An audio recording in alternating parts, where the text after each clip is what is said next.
So folks, I already got the garlic. I mashed up the garlic. This is what it looks like. Okay. Smashed up the garlic. And then I'm going to put some oil in it. So there goes, folks. There goes my garlic. I put salt, a little bit of salt. I put pepper. I put some oregano. I put some lemon juice, and I put a little drop of vinegar. And it looks like a marinade. See, it's like a. And this goes over your plantains. And if you do pork chops, you can put a pork chop. It goes great with pork, ribs. You know, sometimes I make fried ribs, which are good, and this is very good. It smells.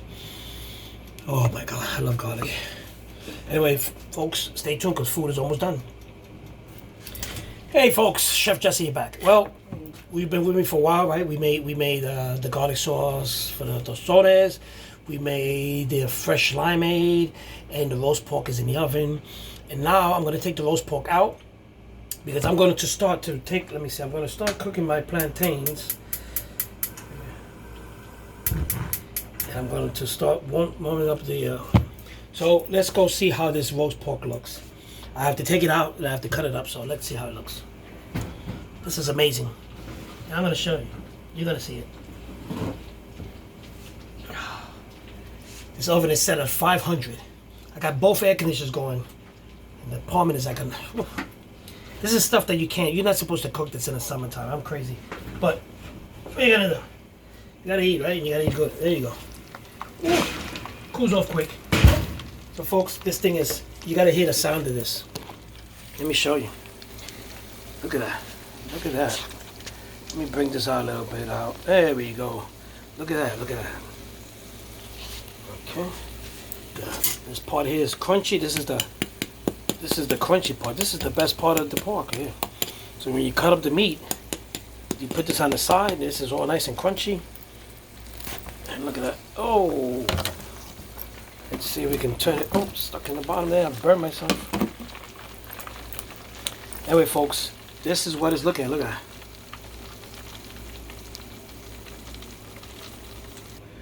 Folks, this thing has been cooking so long, the meat falls off the bone. Look at that.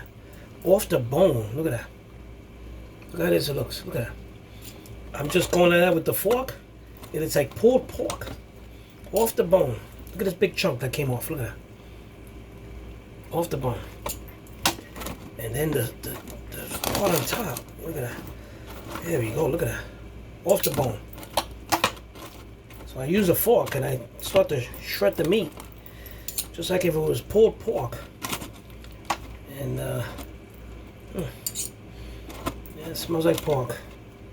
And I know a lot of you don't eat pork, and pork is no good for you, and it's a forbidden meat. Shouldn't be eaten. But it just tastes so good. I don't eat pork that much, folks, most of the time. But once in a while, I'm trying to break the skin here. Once in a while, we do eat. There we go. We need that crunch. There we go. Look at that. There we go. There we go. Ooh. Right off the bone. Right off the bone. Look at that. So look at this. Look at this skin. Look at this. Look at that. Amazing. Look at that.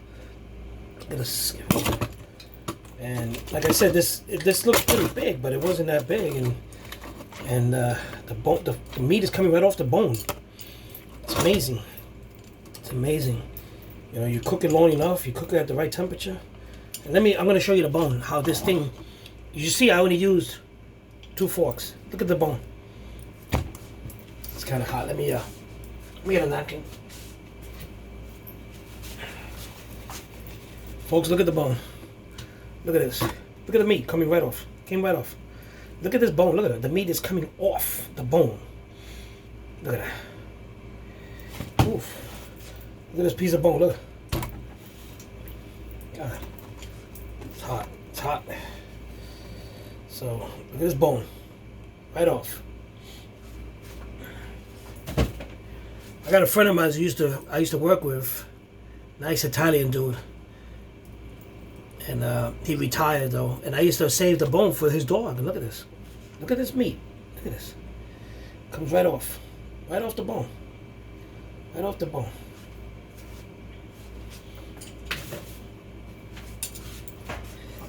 folks, the crunchy part. You hear that? That's the crunchy part. There's the crunchy part right there. Look at that. Look at that. And I'm gonna try to get a piece off of this. I'm gonna try to get a piece off of this and show you. This is, I know everybody's mouth watering right now, but this is the cuerito. And watch.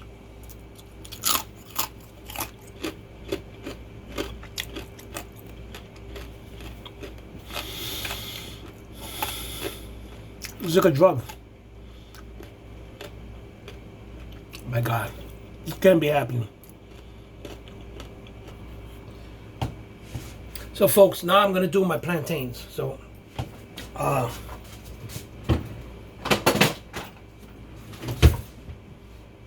put them in the oil. Make sure they're not. You don't want the oil to be jumping all over the place. So, make sure that you drain them out good enough. I'm frying them in my cast iron skillet, which holds high temperature.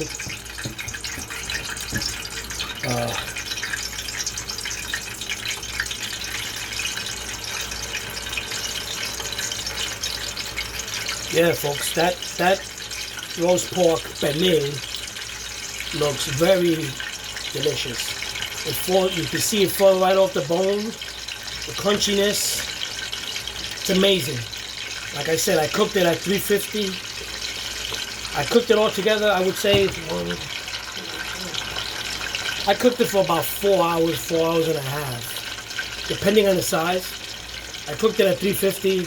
I went out to fix my car, stood in the oven.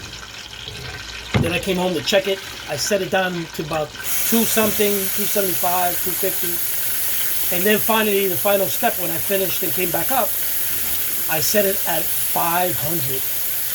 And I let it stay at 500 until the skin got nice and crunchy. And the meat falls off the bone. Now, a lot of people, like my father, cooks, and he likes the roast pork where it's kind of the texture is kind of hard, and he slices it, and he likes the slices of roast pork. I like it shredded, like shredded, like pulled pork. That's the way I like it, and that's the way I put it into the sandwiches. It's easier. So I'm gonna fry these tostones, and let me show you how it's done. Stand by. So, folks, my roast pork is all. Let me see if I can show you here. It's all shredded up. That's what became of it.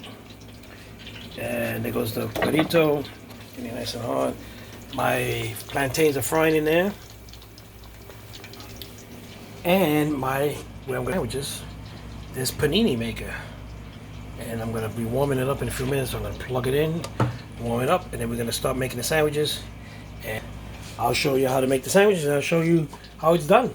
And then we're done. It's almost time for dinner. So, folks, my tortillas are almost ready, I believe. And like I said, I always like to put some grease, some oil in here. This way my tortillas don't get stuck. You know what I mean? Sometimes they get stuck. If they're not really cooked thoroughly, they'll get stuck to this. So let me show you how it's done. Let me take one that's nice and crunchy. I think this one. This one looks like it's almost done. And let me show you. There you go. And like so. And then you put it back to fry. And remember, don't over fry it, because then they'll come. So there you go again. And look at that. I drained them. I have a bowl, and I put paper towels, 1 or 2 paper towels in there, and I drained it after I finished frying them. I drained them before I served them. So you might want to do that. I always like to drain all my stuff that I fry, whether it be chicken, meats, or anything like that. I usually always try to drain it. So I got these bowls, wonderful bowls for salads. I use these for everything. And like I said, I put the paper towels in it, and then I put after the tortillas in it, I go in there and I drain them. So now I'm looking for ones that are, look around, make ones that are nice and toasty. There you go, you feel that crunch. And there you go, look at that. I got my panini maker warming up. There you go. One good smack. There you go. See a piece left over. Make sure they're nice, they're crunchy on the outside. This way, if they're too soft, you're gonna ruin them. It's just gonna fall apart, and you won't be able like this one. See? This one's a little bit soft. So what I do, be careful, and you put it back in the fryer, and then they'll get toasty. So, make sure that they're fried. There you go. My panini maker is making noise. Okay. So this little one should be done.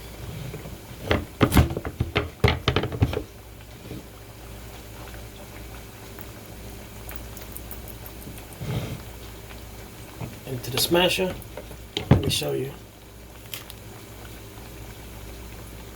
There it goes. You can slide it right in if you want to, slide it right into the fryer.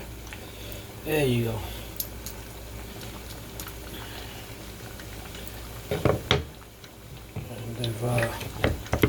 And if you live somewhere where they don't have these, maybe you can make one. I don't know. It's really easy to make, I guess. It's a piece of wood with little hinges there.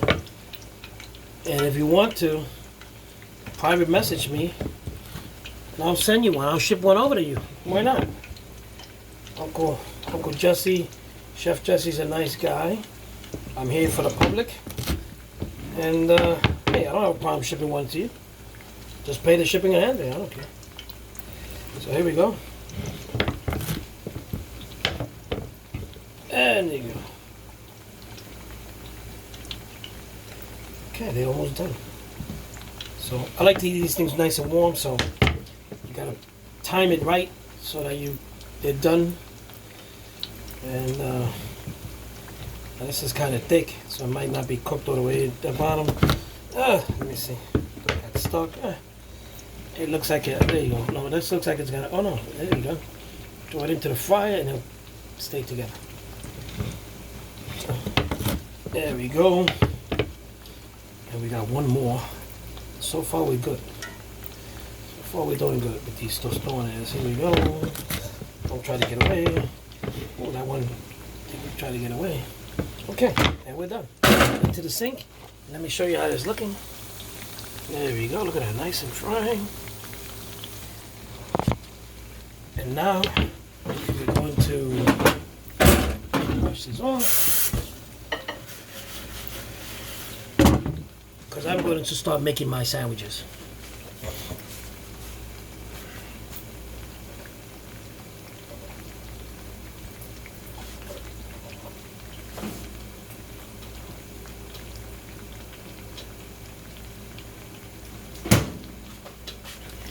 Gotta use some good bread. I'm using Italian bread. I know there's people that live outside of New York and they say they can't find good bread. So this is nice bread. It's nice and firm. You know, I bought it yesterday because on Sunday it's bad to get bread. Anyway. So first thing I'm gonna do is I'm gonna start laying down my Swiss cheese. There you go.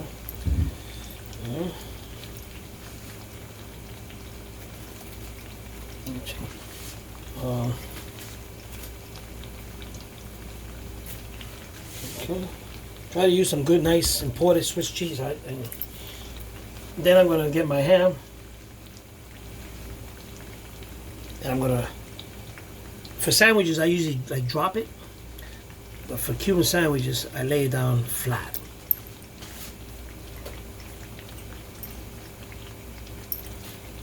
So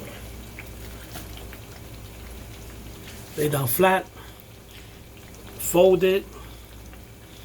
You don't want anything sticking out the side, so I usually fold this up in here. You know, we can see this like that. Fold it, and then we're gonna put the meat in now. Now is the meat. Time for the meat. And it's all shredded. And we put the meat in.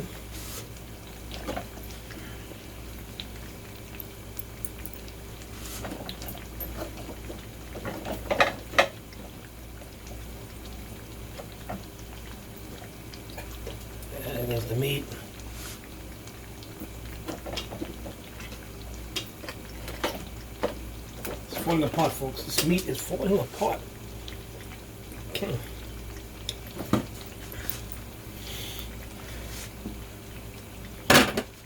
Then I'm going to put the pickle.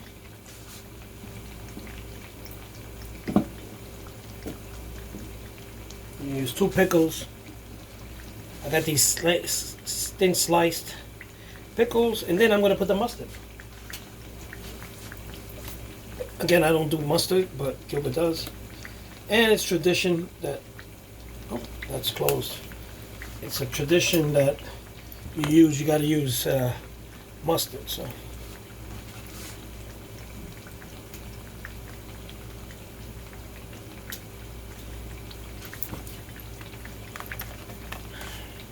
My plantains are looking nice, and I'm going to put mustard on the bread.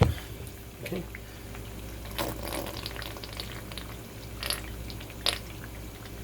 And you can put mustard, you can put mayonnaise, you can put whatever you want, but the traditional way Cuban sandwiches are made with mustard.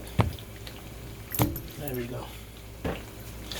And let me show you how it's that's how the sandwich is looking.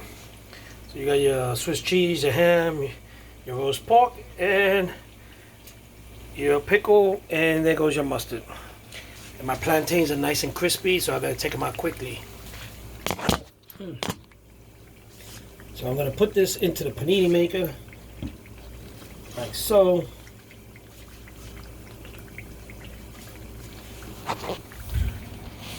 And I'm gonna get the other one done, but I'm gonna start off on this one, and there you go, my press, and there goes this sandwich in there. And I don't put too much pressure. I let it slowly travel down, and then I start to do that.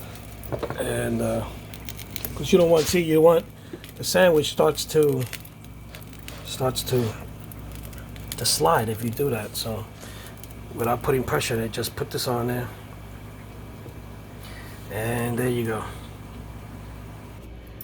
Well, folks, these sandwiches look delicious. I hope they taste delicious. Look like they're gonna taste delicious, of course. But it's in the panini maker now. I'm gonna show you in a few seconds. It's almost done. It's in the panini maker. Back here, I'm pressing it now, and I'm gonna show you in about another minute or minute and a half. It's gonna be nice and toasty, and I'm gonna show you how it comes out. So stay tuned. Okay, here it goes. I'm about to take out the sandwich, and you're gonna see how it comes out.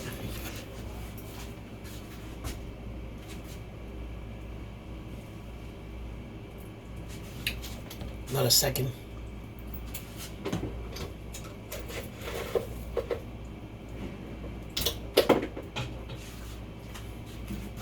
Look at that, folks. Look at that. Nice and look at that. Ooh. Hear the crunch.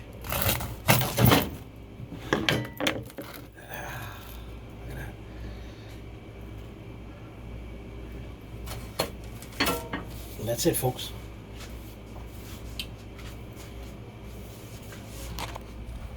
So, folks, today cooking with Chef Jesse, Cuban sandwiches.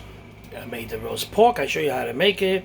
I showed you how to make the tostones, make the garlic sauce, and everything else. Now it's up to you if you want to try it and do it. So anyway, folks, hope you guys enjoy your weekend. Today is Sunday. Tomorrow is the start of a new week. Hopefully this week brings better and bigger things for all of us. And we're about to eat, and I'm going to show you in pictures how it looks when it's at the table. Thanks for sharing your time with me, and thank you for always supporting me and making those remarks and all kind of stuff that keep me going. Love you guys.